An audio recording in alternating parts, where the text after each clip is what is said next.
이와 같은 제목으로 은혜를 나누고자 합니다. 여러분, 어떠한 사람이든지 일생을 살아가면서 시험과 환난의 홍수를 몇 번이고 당해보지 않은 사람은 한 사람도 없습니다. 저도 이 세상에 태어난 지 이제 만 45년밖에 안 되지만은 인생 절반을 살아가면서 생사를 가늠하는 무서운 홍수를 몇 번이고 당해본 것입니다. 여러분, 참으로 우리가 홍수를 당할 때 그 홍수가 우리를 완전히 음모라고 파멸시켜버릴 수 있습니다. 그러나 이 홍수를 당할 때 우리가 올바른 마음의 자세를 가지면 이 홍수가 더 낫고 위대한 삶을 가져오는 재료도 될 수 있는 것입니다. 그러므로 누구나 피할 수 없는 인생 일생을 살면서 당하는 시험과 환난의 홍수를 우리는 오늘 하나님께서 가르쳐주는 진리의 말씀을 통해서 이 홍수의 때가 우리의 인생에 크나큰 축복의 재료로 변할 수 있게 되도록 오늘 우리 신앙의 법칙을 배우십시다.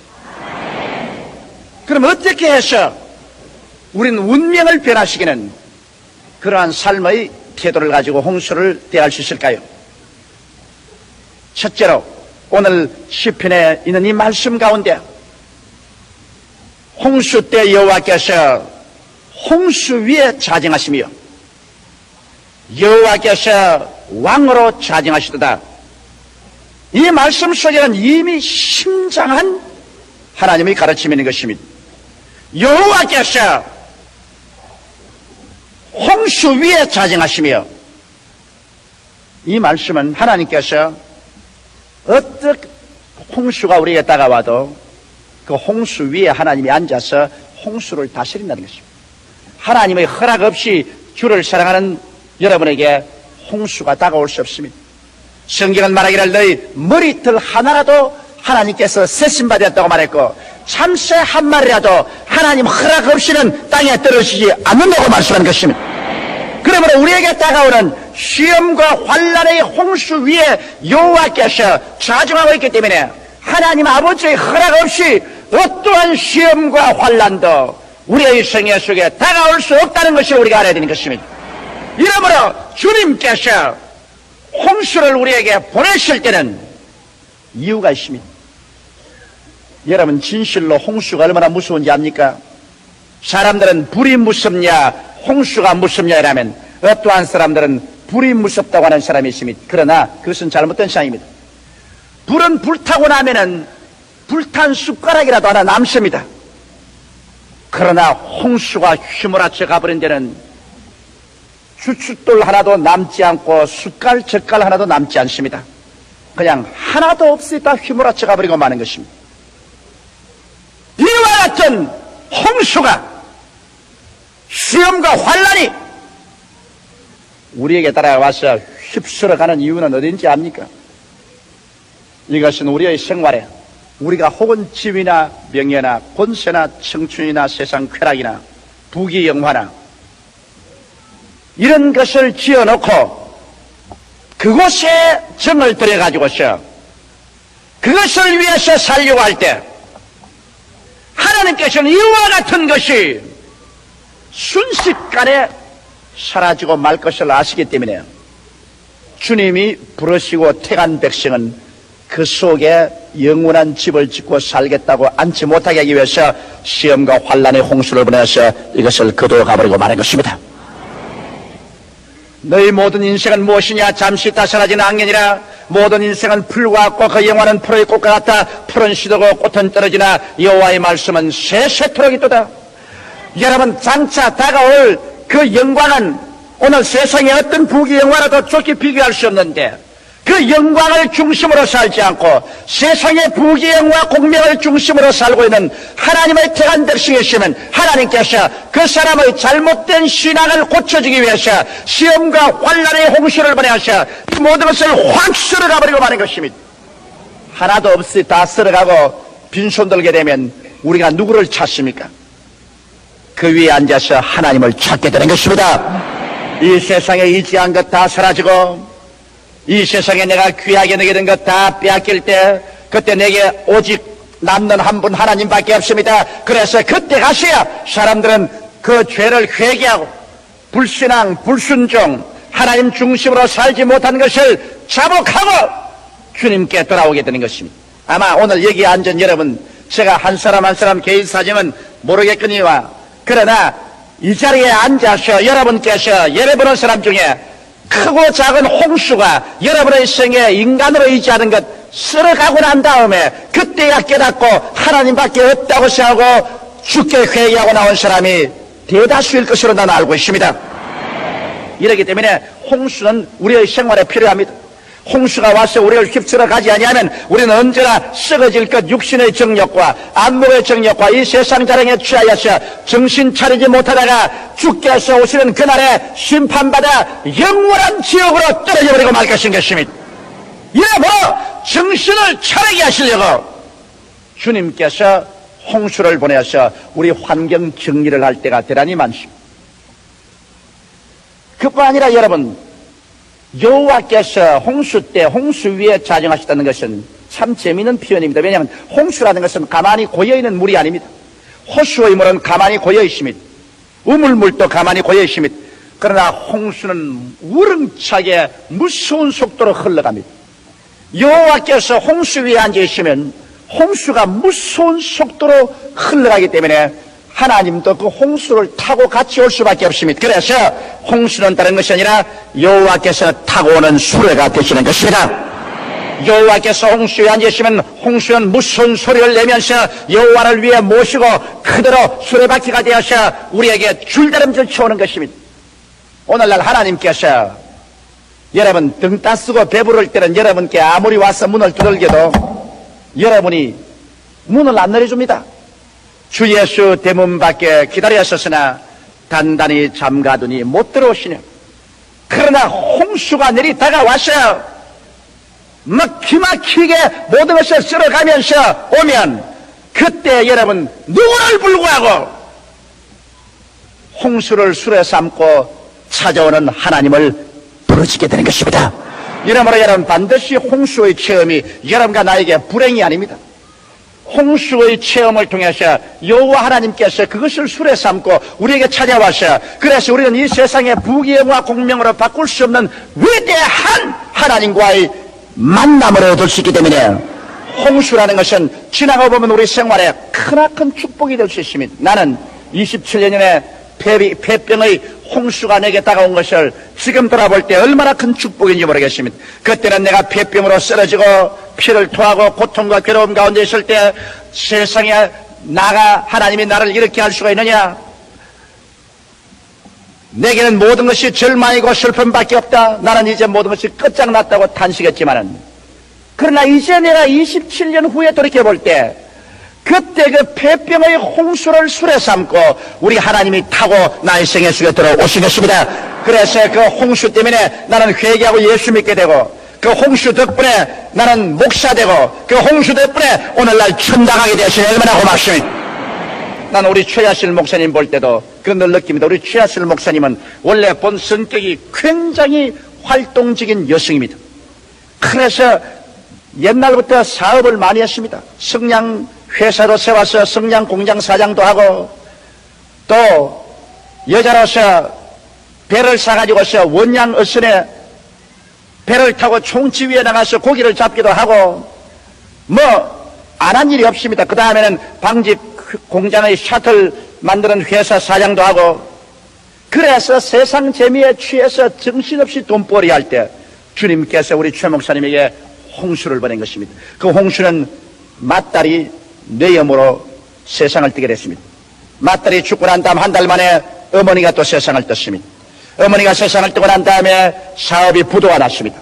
사업이 부도가 난 다음에 남편이 첩을 만들어가지고 달아나 버렸습니다. 홍수도 그 보통 홍수 아닙니다. 딸 죽고 어머니 돌아가시고 사업 낭패되어서 파산되고 그 다음에는 기둥같이 믿고 있던 남편이 다른 여자하고 손을 잡고 주렁이낭을 치고 모든 것은 끝장났다고 생각했습니다. 그래서 최 목사님이 모든 것 다 포기하고 이제는 인생을 하직하기 위해서 서울로 올라와서 삼각산에 올라가서 죽으려고 할 그때 그곳에 부흥회를 하고 있으십니다.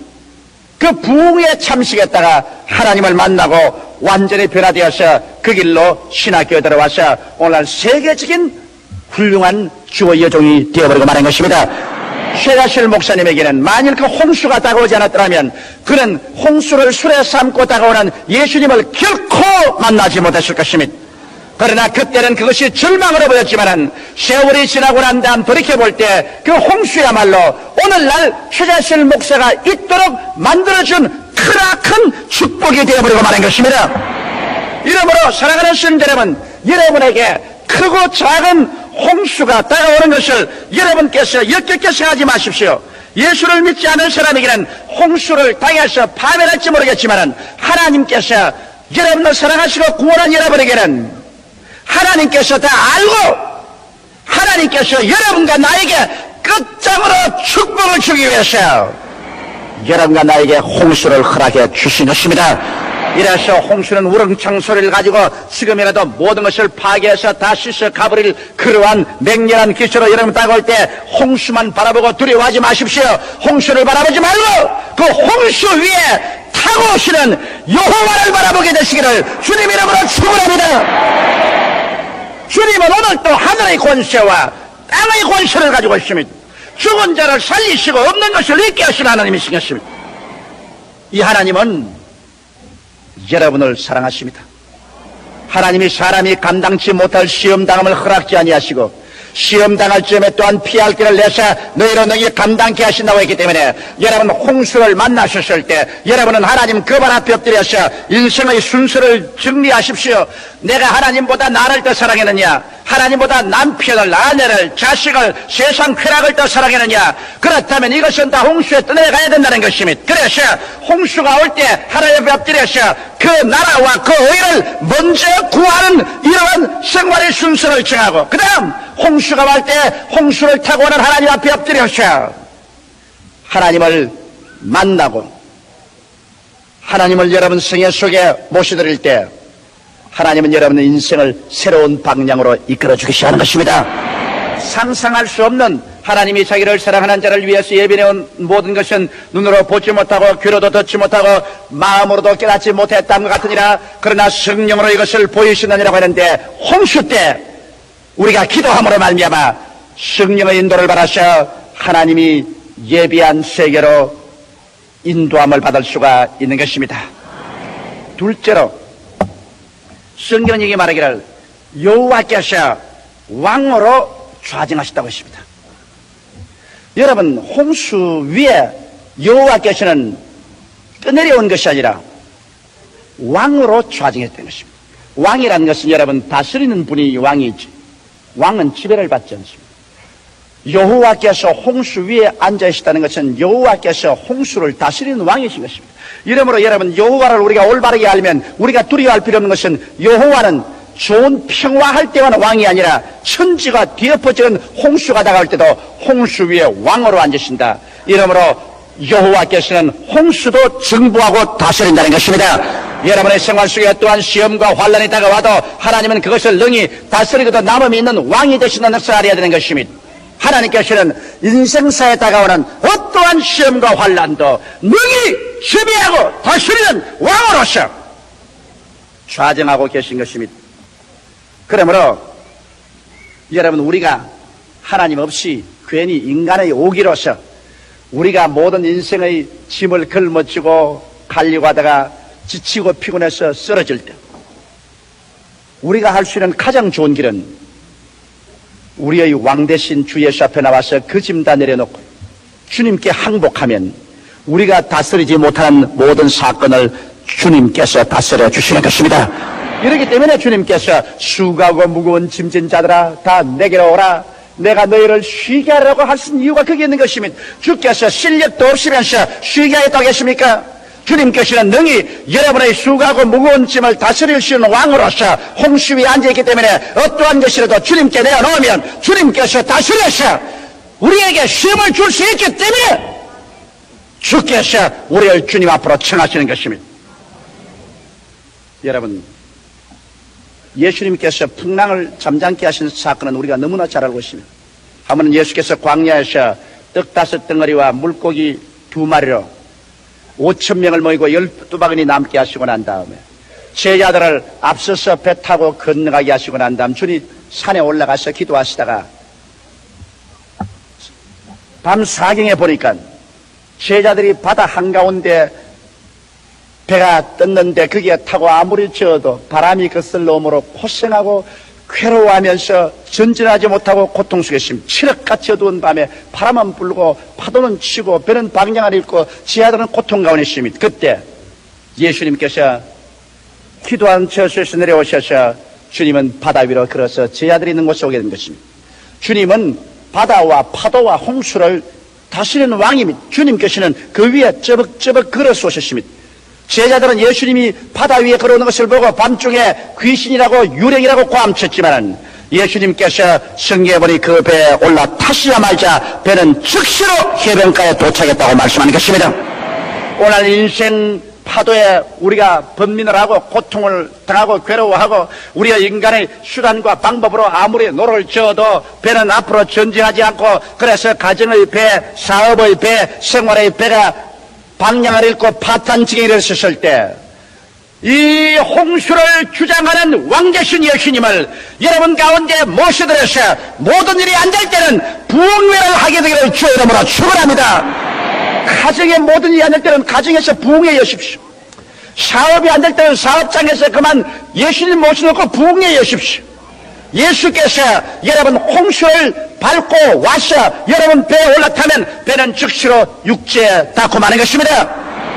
성경에 보면 예수님께서 또다시 바다와 파도를 꾸짖어 잠잠케 하신 적이 있습니다. 제자들과 함께 배를 타고 그라사인 지방으로 건너갈 때 예수님은 배에서 주무시고 계시는데 배가 바다 한가운데 가자 갑자기 먹장 구름이 하늘을 덮고 저 헬몬산에서 불어오는 바람이 거세게 불어오며 바다 파도가 그냥 하늘로 치켜오기 시작했습니다. 하늘로 올라가서 배가 뛰었다가 그냥 바다 밑에 가라앉듯이 내리 가라앉으며 배에 물이 가득한지라 제자들이 있는 힘을 다하여 물을 퍼내어도 감당할 수 없어 배에 물이 가득하여 물이 뱃속에 들어오며 배가 가라앉게 된지라.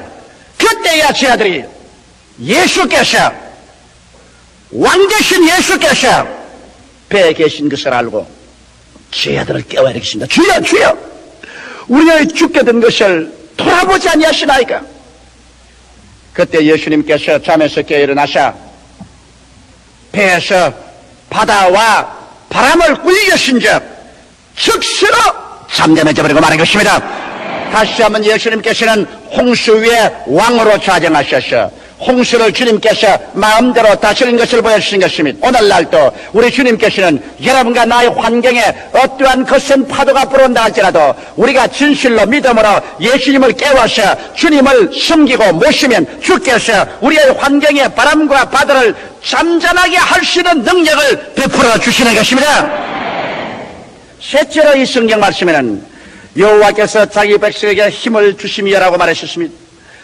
이와 같이 해서 여러분 홍수의 체험을 통하여 인간이 깨어지고 주님 그 발 앞에 엎드려 주님께 온전히 순종하게 될 때 여호와께서는 이제 여러분과 나에게 새로운 힘을 얻는 세계를 보여주십니다. 옛날에는 돈이 나의 힘이다, 권력이 나의 힘이다, 청춘이 나의 힘이다, 빽이 나의 힘이다, 세상의 힘을 의지했지만은 그런 힘들이 홍수를 통해서 보니 아무 힘도 없이 다 사라지고 마는 것을 경험하게 되는 것입니다. 그래서 결국 깨달은 것은 사람이 떡으로만 살 것이 아니요 하나님의 입으로 나오는 모든 말씀으로 살 것을 깨달았고 나의 의인은 믿음으로 말미암아 살려는 것을 깨달은 것입니다.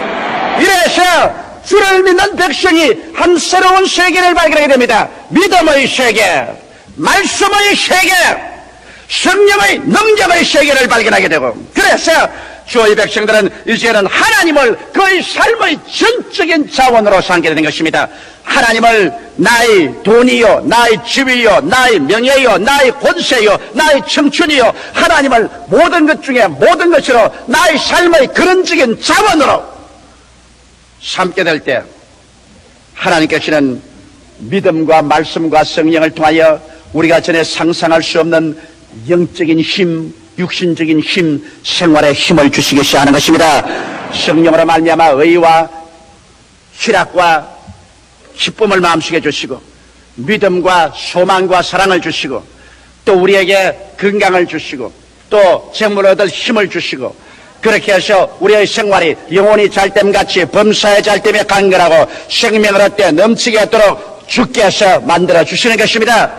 이러므로 오늘날 주의 백성들이 이제는 자기의 힘의 근원이 하나님께 있는 것을 알고 난 다음에는 이제는 모든 생활에 하나님의 기적을 기대하고 살게 되는 것입니다. 하나님께서 나의 생명의 근원이 되시고 나의 힘의 근원이 되기 때문에 하나님만 바라보고 하나님을 의지하고 그 다음에는 우리가 심고 거두는 법칙을 쓰게 되는 것입니다. 하나님께 우리가 먼저 드리고 난 다음에 그러고 난 다음 하나님께서 우리의 생활 가운데 기적을 베풀어 줄 것을 믿게 되는 것입니다.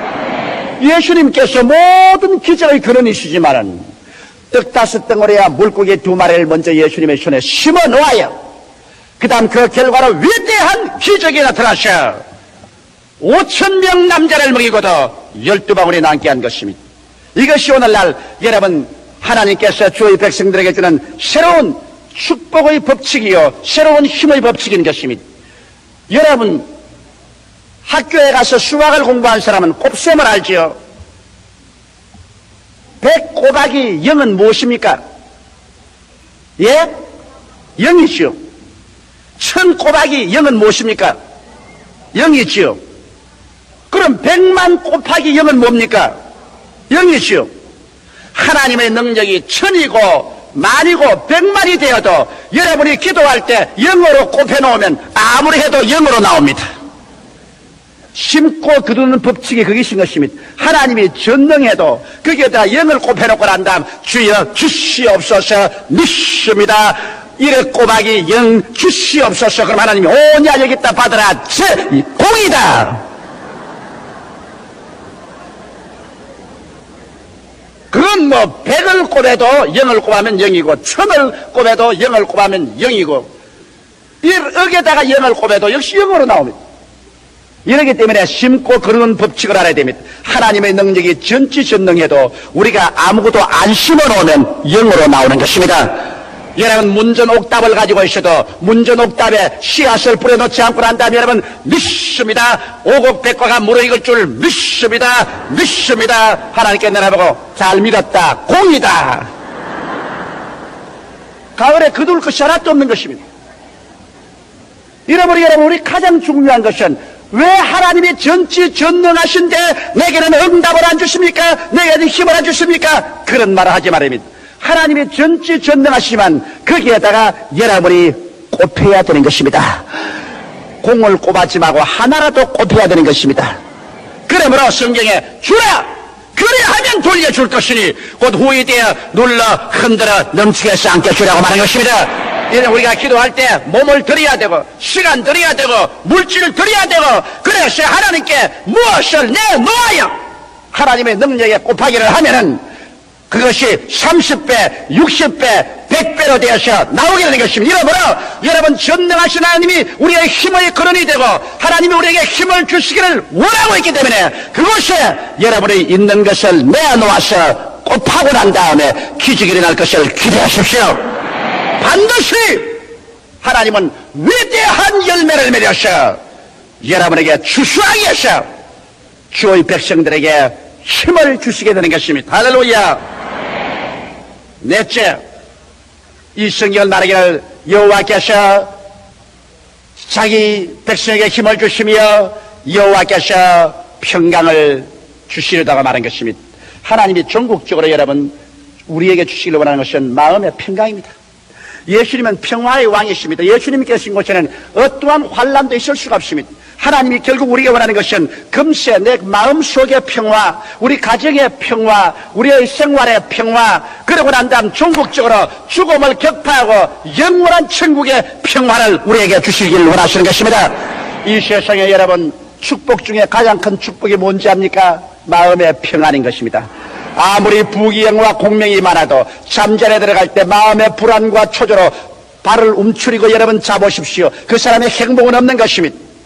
이 세상에 행복의 가장 근원적인 것이 마음의 평화입니다.